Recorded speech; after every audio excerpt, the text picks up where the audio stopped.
Okey Doktor, merujuk pada modul kemahiran menulis bahasa Arab Mikro siri yang kedua.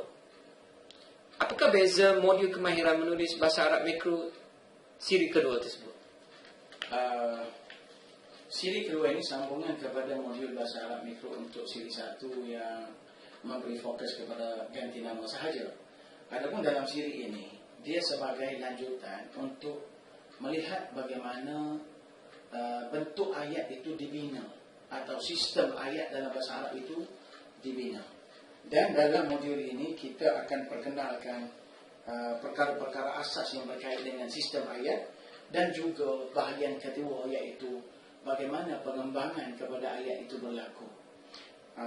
Secara tepat untuk tajuk yang ke-7 sampai kepada tajuk yang ke-10 dia fokus kepada bagaimana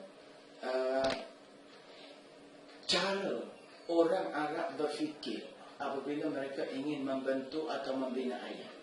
Seterusnya apabila mereka ingin menulis ayat, adakah mereka akan menggunakannya dalam bentuk ayat perbuatan jumlah fi'liyah atau ayat namaan iaitu jumlah ismiyah, di mana ayat kerjaan dan ayat namaan ini kedua-duanya disusun menggunakan struktur yang sangat menarik.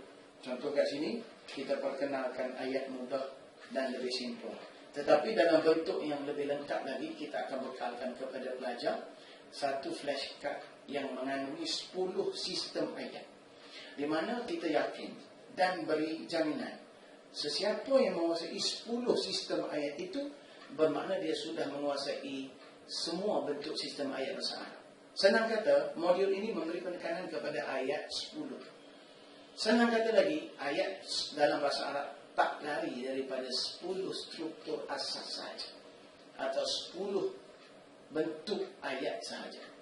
Itu yang ditekankan dalam modul ini, disertakan dengan latih tubi yang memberi penekanan kepada rukun-rukun ayat, iaitu bahagian ayat yang mengandungi cerita dan benda. Maknanya 10 ayat tadi dia akan berkisar soal benda dan cerita yang menjadi tunggak kepada bahasa Arab.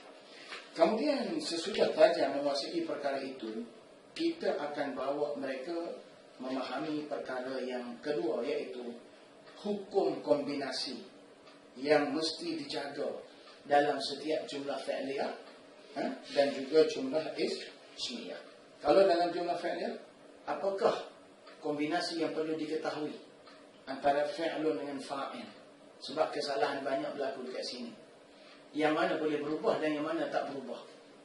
Sebab itu kalau jumlah fi'liyah dia lebih senang. Fi'il tak berubah sampai bila-bila. Dia tetap dalam bentuk itu kecuali muzakkar dengan muannas. Berbanding dengan fa'il, dia boleh hadir dalam macam-macam bentuk atau pola kata. Ada dalam bentuk perkataan, ada dalam bentuk rangkai kata. Dalam bentuk perkataan pula boleh hadir sebagai kata sifat, kata nama, kata dasar dan juga ganti nama. Dalam bentuk rangkai kata dia lagi kompleks. Yang itu kita buat dalam modul IPT sebab dia agak tinggi. Di sini kita bekalkan set latihan untuk modul sistem jumlah fi'liyah. Dan apa yang menarik di sini, karangan bahasa akan dilatih agar pelajar berfikir dari otak Melayu, dari pemikiran Melayu, bagaimana nak transfer idea itu menjadi pemikiran dalam bahasa Arab, atau bagaimana orang Arab berfikir sewaktu nak mengolah idea kepada bahasa Melayu. Ini yang kita panggil pendekatan aplikasi berkembang antara dua budaya pemikiran atau dua budaya bahasa, iaitu Arab dan Melayu. Kemudian dalam jumlah ismiyah pun kita tekankan benda yang sama, iaitu kombinasi tadi juga diberi penekanan. Contoh kat sini kalau kita tengok ada gambar rajah mubtada dan khabar. Bagaimana dia memerlukan kombinasi pada jins dan adat.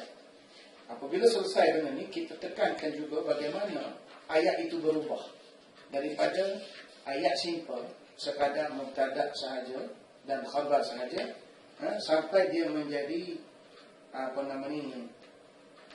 mengandungi unsur-unsur tambahan seperti aspek masa, bagaimana ayat jumlah ismiyah itu diubah daripada jumlah ismiyah asal, kepada ada kana, kepada ada inna, kepada ada zanna, kerana semua itu sebenarnya menjurus kepada aspek color ayat bahasa Arab.